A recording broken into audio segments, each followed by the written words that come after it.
We're not born with a body image when Yeah. when you're a baby, when you're an infant, you learn it. You learn it from your peers, from your family, from the press, from society, from television.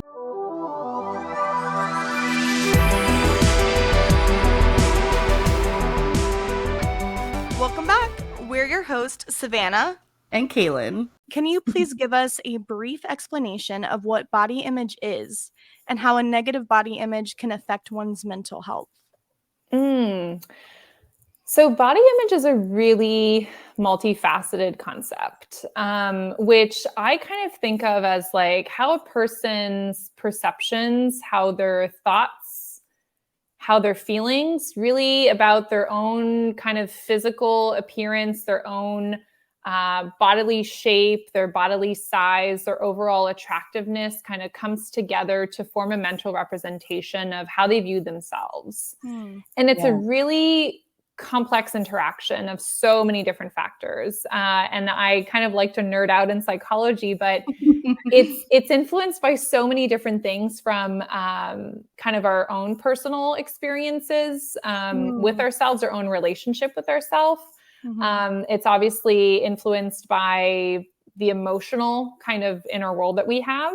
It's certainly most definitely influenced by kind of societal and cultural standards, media representations, peer comparisons, of course. And it's really developed through the interactions with others, through our own mental representation of ourselves, which contains our thoughts, our feelings, our judgments about our bodies and awareness of ourselves, right? And so it's kind of, if you want to kind of like dumb it down to a 101, it's kind of like how you see yourself from different areas, not just like the physical mirror to mirror, but also how you view yourself in a relationship with yourself, right? So how you think other people see you, right? And how you feel about your body. So it's a really kind of complex phenomenon that we're really not born with, right? We're not born with a body image when you're a baby, when you're an infant, you learn it. You learn it from your peers, from your family, from the press, from society, from television. And our culture really reinforces certain body image. So very complex kind of definition, but it's a very comprehensive one, because again, it's not just how you view yourself physically, it's so much more than that. That makes a lot of sense. Very much. Yeah. It's definitely taught for sure. Definitely. And so from a negative kind of body image perspective, you mentioned, Savannah, like how it influences mental health. Well, a negative body image is really influencing kind of the entire person, right? So like it can manifest itself in so many different ways, where now it can be a little kind of disruptive to your life, or it can be severely detrimental on your own mental health. So we know that when somebody has maybe a negative body image of themselves, they have a lower sense of self-esteem. They may base themselves and their self-worth largely on their own appearance. That can lead to like a feeling of like inadequacy or self-doubt, right? And when you think of body image, and if it's a negative one, right, that really means that their sense of self is somewhat incongruent with their own sense of stability with themselves. So their sense of identity can be a little bit unstable, because again, their perceptions of themselves are now based on perceptions of others, or receiving validation from others, right? And so it can kind of like wean and wax in the wind based on external forces. So we know that negative body image, we know from a body of research that it contributes to a factor for the development of eating disorders. And that can mean anorexia nervosa, bulimia nervosa, binge eating disorder. And again, these disorders are labels that we use to kind of represent a certain difficulty or patterns of behaviors or thought that people kind of, that humans experience, right? When there's something that's taken to kind of more of an extreme. And we know that disordered eating is a lot higher as well. So when one has a negative body image, there's a lot of like inner difficulties that are going on intrapsychically as well. Oh, yeah. Right.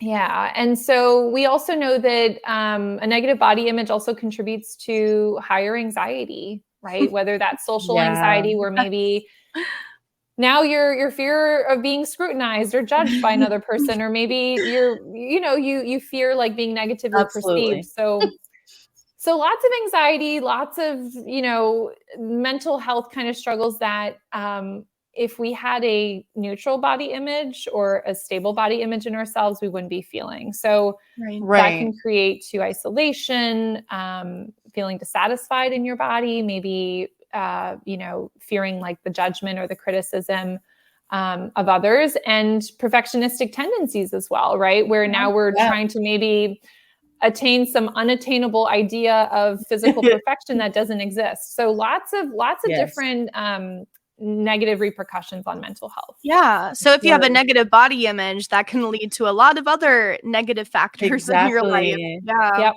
Yep. And I'm glad that you brought that up.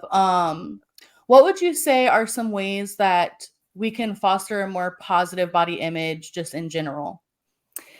Yeah. So fostering a positive body image is a direct byproduct of creating awareness, right? So we need to create awareness that, my body image is maybe not what I want it to be, or where it should be at, right? So understanding that we need to kind of come to a place of self-acceptance, understanding that there's a lot of unrealistic beauty standards out there, right? There's a huge element of incorporating like media literacy. And what I mean by that is being really critical of media messages that promote the idea of perfection or body beauty or what have you, right? There's lots of diversity in body types and body sizes and appearances, and following, body positive influencers and having a diversity of content across social media is so important to that. So important.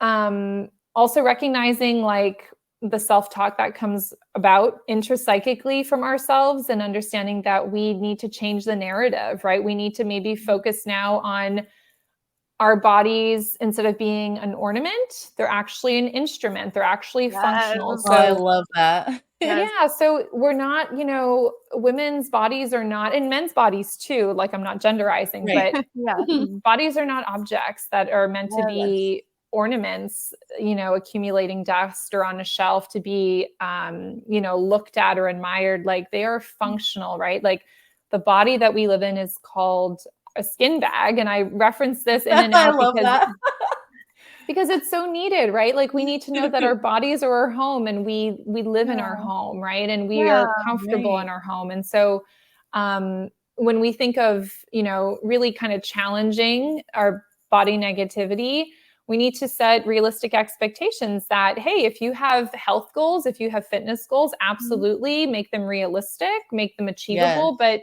don't focus on your appearance or on your weight. Focus on how you feel internally, your wellness, right? Your mental health, which is so important. And with that comes challenging the comparisons, right? So we know from a psychological perspective that we have upward comparison or downward comparison. Upward means you may be comparing yourself to a fitness model that has been completely photoshopped and portrayed unrealistically online. Downward comparison would mean something that is considered, in your perspective, subjective opinion, not as maybe potent as to where you are.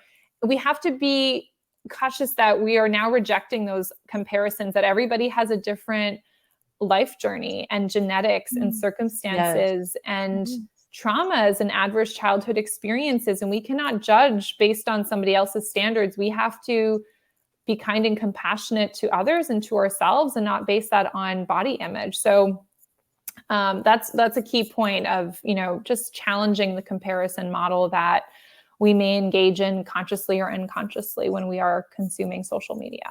I love that. And I think a lot of the times it is subconscious and we don't realize it. Like we'll be watching a movie or, whatever, and we'll be like, oh, wow, she's so attractive. And, she's the typical societal standard. And then you'll see someone else who might not be and be like, oh, they're not as much. You know what I mean? So you got to stop yourself sometimes because it's internalized from society. So yes. Mm-hmm. So true. Another really important point is appreciating your body's own ability, right? So, you know, like some of us are able-bodied, some of us are body limited, right? We may have maybe an amputation, or we may have, when we think of folks who have disabilities or somebody who can't do what we can do, right? We need to shift the focus from how our body looks to actually what it can do, right? Nurturing and appreciating the strength that it provides, the resilience and the ability to experience life and how it enables you to go through life. So you are not the worth of your body. Like, you are not defined by your size or your weight. You are every human is a beautiful human who has internal qualities, values. Everybody is so unique, and we need to cherish that, embrace that, and appreciate our body's ability, and recognize that we need to educate ourselves. We need to kind of understand the factors that contribute to these unrealistic ideals, and notice the impact of the beauty industry and social media, and really take these to empower ourselves, to challenge ourselves to adapt more effectively, and not to feel so worn down by the concept of a low body image or comparisons to others. Right.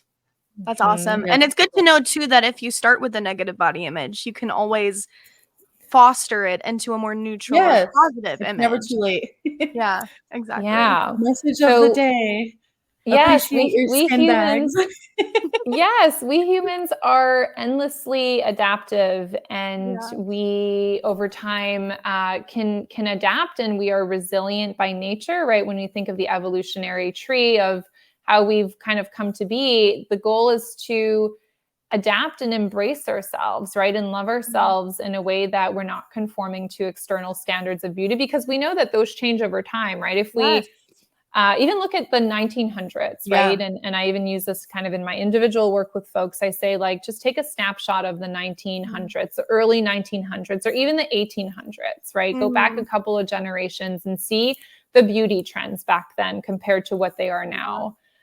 Right. Then, you know, and obviously we can be kind of looking at like the Marilyn Monroe versus the Kate Moss or what have you, right? Like, we know that there's societal trends that change, and yet, like, when we take a poll of women in general, or females in general, even men in general, right? Like, go to a street in New York City or Toronto or any major, like Miami, any Tampa, any major city, right? We know that people are not going to fit into a cookie cutter mold, and those expectations are very unrealistic. So we have to also recognize that what's beautiful at one point in time may not be considered beautiful at another point in time, and even country to country, right? If we go to a different continent, the standards of beauty are different than here in the US, in America, North America. So we have to kind of create awareness to say, like, you know, what is realistic and healthy for me?